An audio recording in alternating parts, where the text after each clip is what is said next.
Bir inson oti va iti bilan yo'lda ketayotgan edi.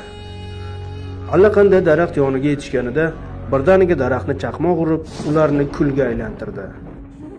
Ular 7-osmonda paydo bo'lishdi. U yer shunaqangi issiq ediki, rosa chanqab yon atrofdan so'zlay boshlashdi. Ittifoqo ro'paralardan oltin darvoza ko'rindi. U yerda jildirab suv oqib turardi. Haligi odam darvoza qo'riqchisidan "Bu yerdan suv ichsak maylimi?" deb so'radi.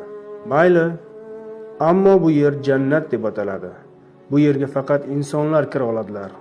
Hayvonlar kirishi taqiqlanadi", dedi qo'riqchi. Shunda inson suv ichmasdan oti va iti bilan yo'lida davom etdi. Yo'lda ular oddiy darvozani va boshqa bir qo'riqchini ko'rdilar. Bu qo'riqchi barchasini ichkariga kirgizdi va suv ichishga ruxsat berdi.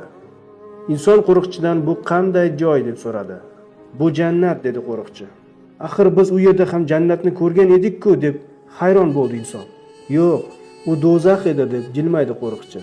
"U yerga faqat do'stlarni tashlab ketganlar kiradi. Shuni unutmangki, haqiqiy do'st og'ir damlarda sinaladi."